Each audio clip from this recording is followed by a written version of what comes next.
Hey everyone, my name's Lachlan Arundell and I'm an early career teacher from Australia, currently teaching in the Canberra ACT. Before I share my voice from the field, I want to acknowledge the land on which this video is being recorded today and the traditional custodians of Ngunnawal country and where I live, work and learn. In this video, I'm going to talk through Cooper, McGregor and Shewchuk's research paper about research practice partnerships and to understand how it relates to me as an early career teacher. As a very brief outline, I'm going to talk about my experience of research in my early career, identify some parallels and similarities with the model which Cooper et al. Sort of posit, and also relate other frameworks and Australian institutions which are drawing on some of these similar ideas from the authors. To build on my earlier introduction of who I am as a practitioner, I am a high school English and history and geography teacher, and at the time of recording this video, I've been teaching for just over 2 years. So very much early career, but during that time, research has played a really key role in who I am as a teacher. And it all started as a pre-service teacher.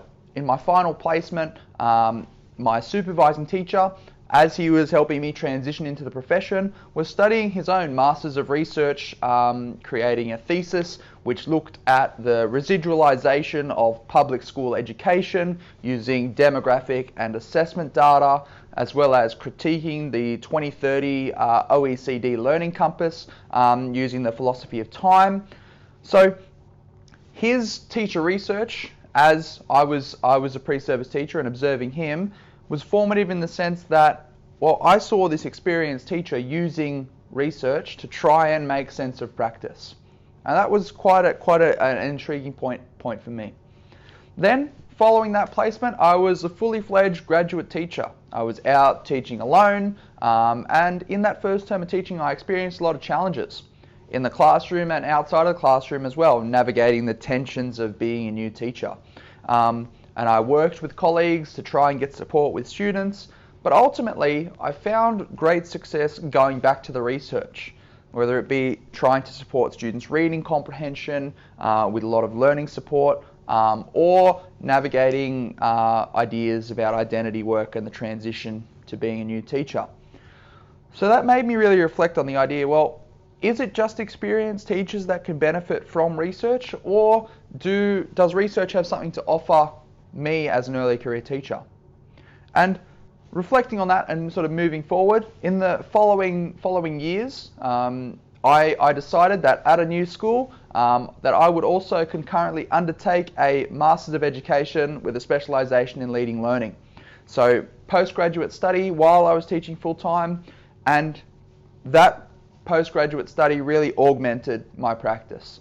I did electives on educational leadership, on well-being, on mentoring, on career development, and ultimately that degree, which I finished at the end of this year, culminated in a practical action research project on student learning and professional practice with a writing program.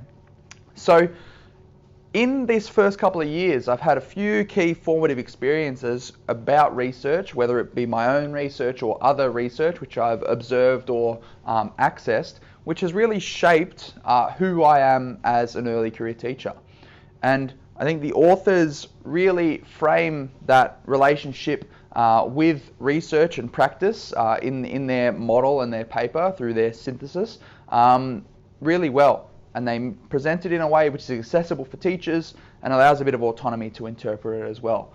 Through the authors presenting a iterative and cyclical model of research practice partnerships, it allows a really clear understanding of, at least to an extent, of how these dynamics sort of work.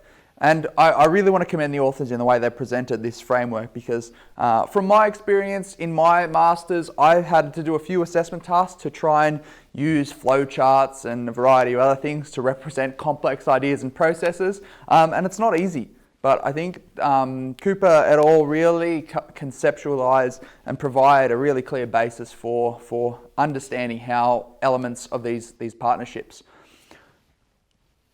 The value of understanding our RPPs is really important for an early career teacher, I think, because part of the scope of looking at these partnerships is identifying, well, whether we're looking at a local niche problem or we're looking at a broader systemic sort of change and shift. And often participation for ECTs in both of those provides a bit of direction to that challenging transition and having a really clear direction to go. And that, I think, is valuable for engaging with these sort of partnerships. And although there's a really comprehensive synthesis of theoretical and empirical research, which this article is based on, it's beyond the scope of this video to go through their whole model. So I'm only going to cherry pick a couple of different elements, and which I think really relate to the practice, my own practice, and that of an early career teacher.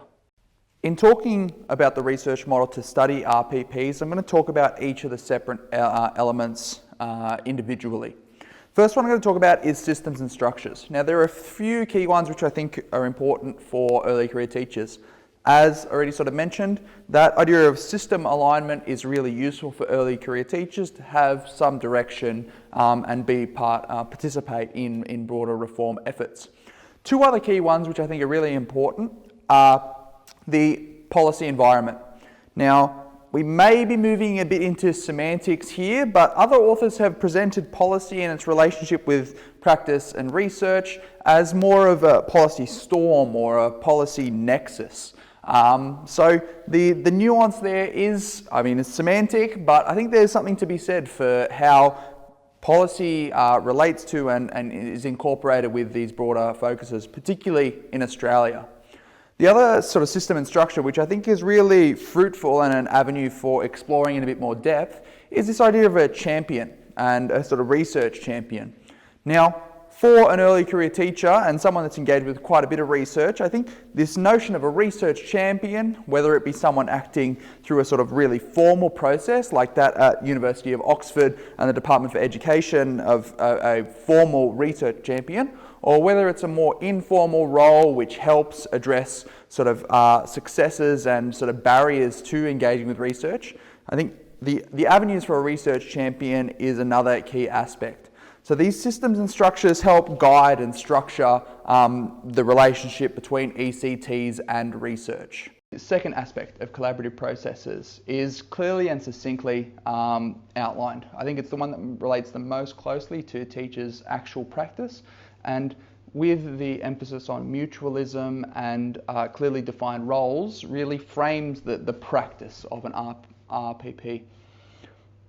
The succinct way the authors convey it, that it's a process of really identifying the entry points for change, I think is beneficial, depending on what level of change we're working for and which stakeholders we're working for. It's really a process, and the key elements I want to identify is data use and in terms of generating original analysis. Two processes which I found really fruitful in doing my own action research project. It was not easy to collect and analyse data, but the process of analysing it and evaluating it was really fruitful in thinking about my own teaching and thinking about my students' learning.